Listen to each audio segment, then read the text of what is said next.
Dini hari 6 Juni 2025, langit Kherson kembali memerah.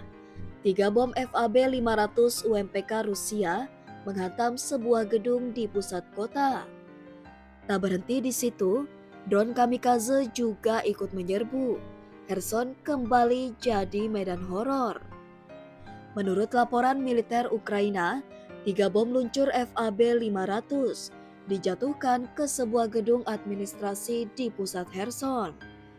Bom-bom ini menghancurkan bagian tengah bangunan, menyisakan puing dan asap tebal. Rusia mengklaim gedung tersebut adalah markas militer atau pusat operasi Ukraina. Namun, belum ada konfirmasi independen atas klaim ini. Tak hanya bom, sekitar pukul 1 dini hari, drone kamikaze Rusia juga menghantam beberapa bangunan lain di Kherson. Video yang beredar di media sosial memperlihatkan ledakan beruntun di beberapa titik. Diduga fasilitas logistik atau area perumahan yang dituduh sebagai tempat penyimpanan senjata. Serangan ini menambah daftar panjang teror udara Rusia terhadap Kherson. Terletak di sepanjang Sungai Dnipro, Kherson adalah kota dengan posisi strategis.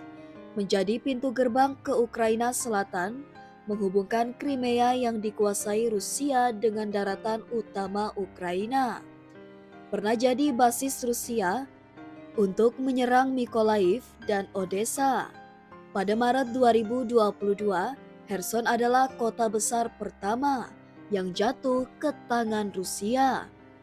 Namun pada November 2022, serangan balik Ukraina berhasil membebaskan Kherson, dan itu jadi momen penting dalam perang.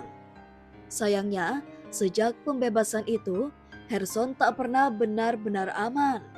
Rusia terus menargetkan kota ini dengan artileri jarak jauh, drone kamikaze FPV dan Shahid, rudal presisi dari Crimea dan Zaporizhia. Tujuannya, membuat Kherson tidak bisa berfungsi sebagai pusat logistik dan komando Ukraina. Bom FAB 500 UMPK adalah bom seberat 500 kg dengan modul pemandu pintar yang diubah dari bom bodoh menjadi bom luncur. Dengan radius kehancuran tinggi dan akurasi meningkat, FAB 500 UMPK mampu menyerang target hingga 60-70 km jauhnya, menghindari sistem pertahanan udara, menghancurkan struktur beton atau bunker. Artinya, serangan kali ini adalah serangan yang terencana dan presisi, bukan sekadar serangan acak. Serangan ke Kherson ini menunjukkan, satu, Rusia masih mampu menembus pertahanan Ukraina di kota-kota besar. 2. Drone kamikaze menjadi senjata teror utama yang makin sering dipakai. 3. Kawasan selatan Ukraina tetap jadi prioritas dalam strategi Moskow.